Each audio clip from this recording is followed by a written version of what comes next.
I'm Tom, and I've been drinking whiskey for a long time. I know what I like, and I know what I don't. I know what I'm willing to spend my money on, and what I think is a waste. My sister Patsy has never agreed with any of that. This is Whiskey Face, where I pick the whiskey, I think my head's sweating. and Patsy tells me exactly what she... Welcome back to Whiskey Face. Today, we're gonna have Patsy try a really good bourbon, an allocated bourbon, which means it's not available very much. And I feel special. It's gonna be a surprise. So we're gonna flip the script a little bit, and we're gonna do the tasting first, and then I'll talk about the whiskey before I make the cocktail. So this one, like I said already, is a bourbon. Okay. It's what's considered a high rye bourbon, which means it's not gonna have any wheat, and it's gonna have more rye than your typical bourbon. So in this case, we're not sure what the rye mash bill is, but it's probably gonna have somewhere between 9 and 15% rye. This is a different color. This is more golden than amber. So not as orangey. I can see that. Good perception. Interesting. Yeah. It's aged about 6 to 8 years. I was going to get to that later, but Okay. that has something to do with the color as well because of how much it interacts with the wood and how long it's in there. Okay. So if we do the nose first, for me, I get a sort of blast of orange, strong citrus, and then some of that pepper spice that I'd associate with the rye, the cloves, cinnamon type spices in there. I think this is the least alcohol-y smelling Nice. one we have tried. It's a nice, smooth bourbon, even if it's high rye. So, I'm not trusting that. so we're gonna try it. Hold on, let me try. So again, on this, I think it's just an immediate bouquet of orange and citrus. And then I get some sweetness in there. I get like an undertone of caramel, followed by red hot cinnamons. That did not help. It's a nice complex, We maybe shouldn't have told me that first. very complex Red hot whiskey. cinnamon's not my thing. Well, I mean, that's the rye you associate that with. Maybe save that next time. Yes, so we'll go ahead and have Patsy give it a try now. And I am trying to do bigger sips. I appreciate we had a comment while she's trying from someone that eventually she'll learn to roll her tongue and let the whiskey burn off. Woo! Remember you said less alcohol. Yes, but burning. Try a second one and see if Try a if we do second one better. and see. Ooh. Whoa. All the way. Wow. Okay. I think my head's sweating. Oh my gosh. I took a bigger sip. God help me. That rattling you're hearing is our dog, so don't worry about it. Actually, it's my organs coming out.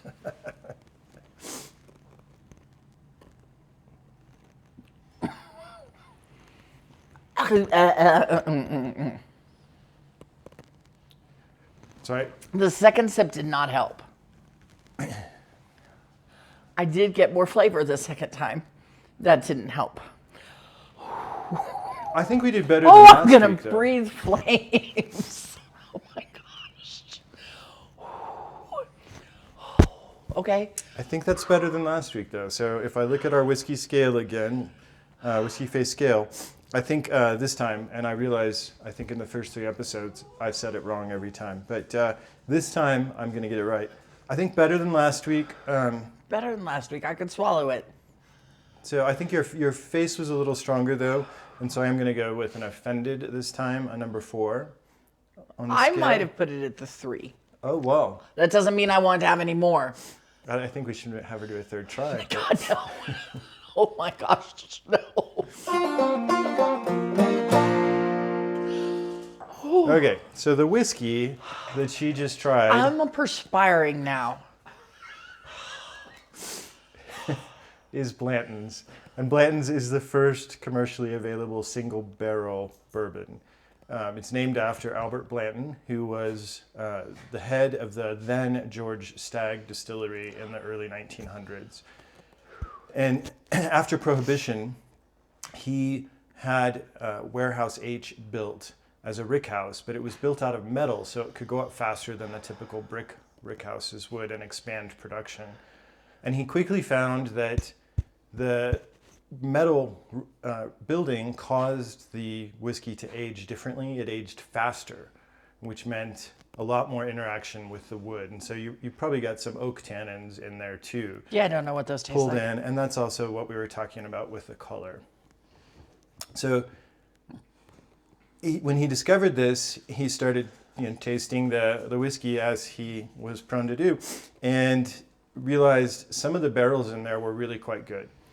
So when he had guests over to his house, which was also on the distillery, he would pull a single barrel out of Warehouse H and serve them whiskey from that barrel. So he started this concept of a single barrel bourbon back in the 1930s. He has the prettiest bottle. It is a beautiful bottle. We'll get to that in a second. Fast forward to the 1980s. In 1984, Elmer T. Lee, you can see a bottle named after him over my shoulder maybe. But Elmer T. Lee was the master distiller at the soon to become Buffalo Trace Distillery, still George Stagg at the time.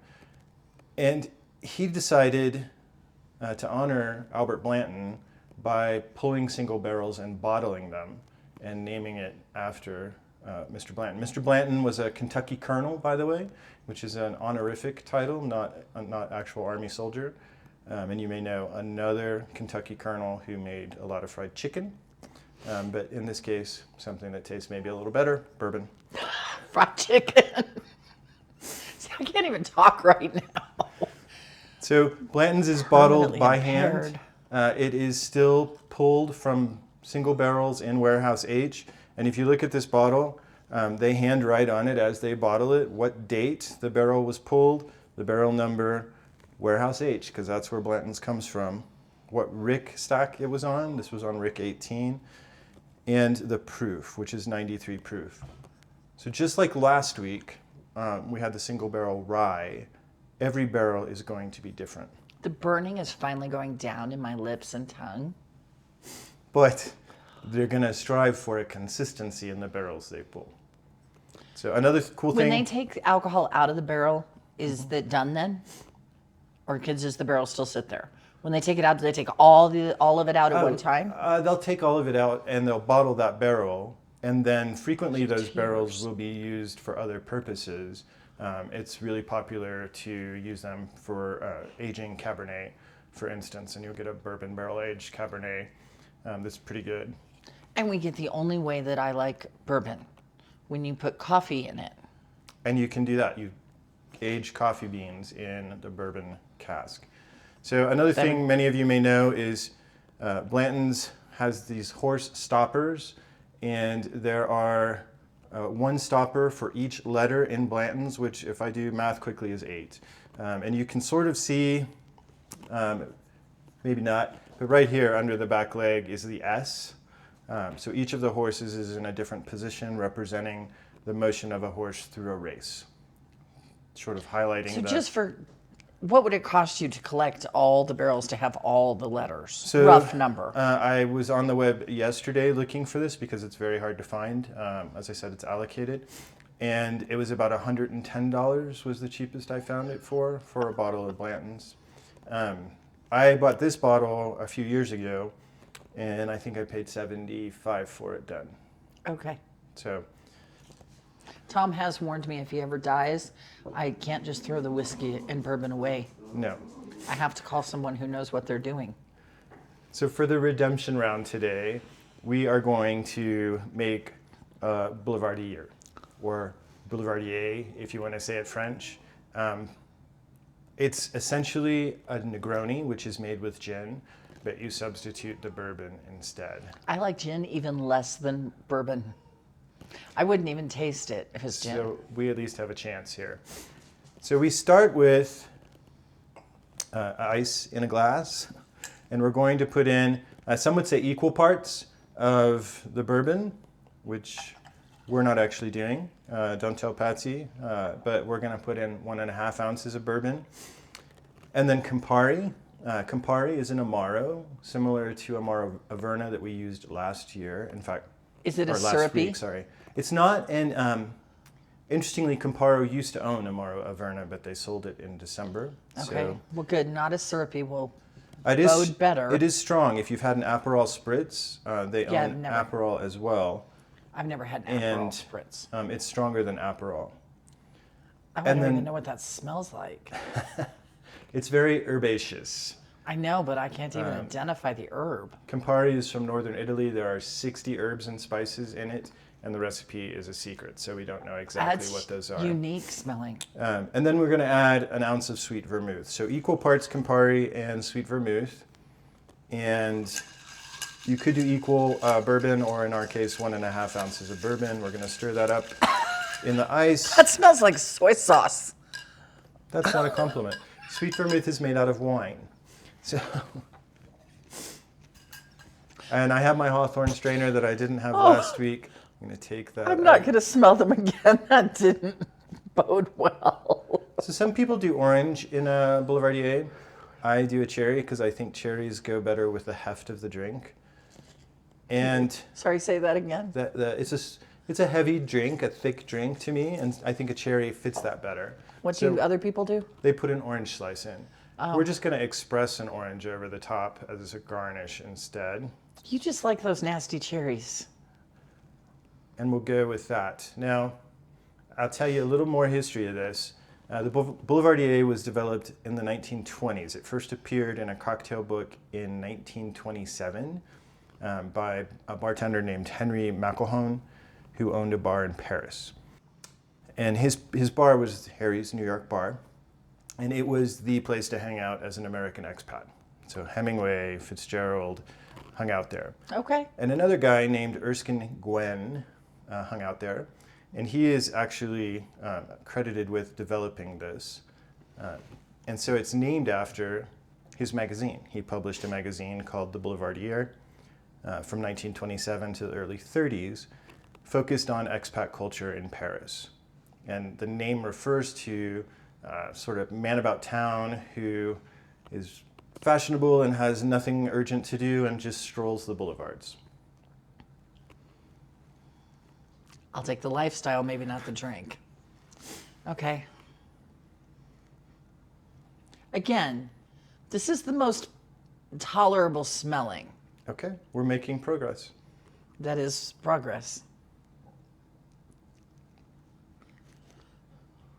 She's so hesitant.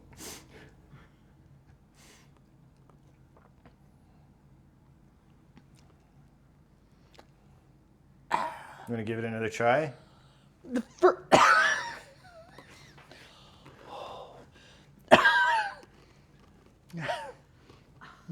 The first part wasn't so hideous. For whoever said it needs to hit the back of my tongue, I'm not appreciating you at the moment. When it hits the back of the tongue, oh my gosh, both my eyes are watering. It's very potent. I was able to swallow it, which is better than last week. Oh, jeez, oh, pizzo. No? Do I have to taste it again? Try it one more time. Just give it one more taste.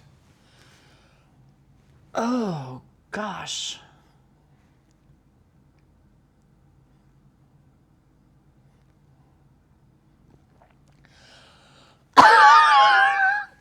I'm not sure that got better. Oh my, look at my eyes again. So, Oh. if we think, based on your comment, that the Blantons was just a level 3, a regret, I think, unfortunately, we didn't redeem ourselves. We moved the other way. It's not as bad as some of them have We're been. seeing this in the redemption round. It's where it relatively gets not worse as for bad. you. Because there's more stuff. There is. They should complement each other. The herbs of the bourbon and being a high rye, and the Campari, and then the sweetness of the vermouth to balance it. That sweet, no, soy sauce. But I do get like that herby stuff, like totally caught and burning my throat. As before, I'm gonna try. I do get that aftertaste. Just make sure I made it okay. You should do that before I taste it. Oh yeah, I like that. I would say, and I think this is true of Negronis as well as Boulevardiers, but I think they do have a slightly medicinal quality because of that herb forward flavor to them. But I really like it. I wasn't getting medicinal like, well, I don't get floor cleaner like it was gin. But the last one we tried last week was more cough syrupy tasting than this one. So this is not as bad as that one. So small steps. We're It's making got progress. a very weird aftertaste. And thank God does not taste like soy sauce. We'll take that as a compliment, I guess. And Oh my gosh. before we leave you, I will say if you Wow. like a Boulevardier, one of the most interesting ones I've ever had was at the Starbucks Reserve Bar in Seattle, where they make it with pour over coffee. And so they actually mix the drink and then pour the drink over coffee and let it mix with the coffee. Well, as I it like drips into coffee. the glass. It's really good. That might have done better. I'm not Starbucks. So, Okay. as always, if you're interested in Whiskey Face merchandise or listening to Patsy be grateful about something, feel free to look at the notes for more information on how you can do that. Next week, we're going to go abroad and try our first international whiskey. So stay tuned for that, and we'll see you then. Thanks.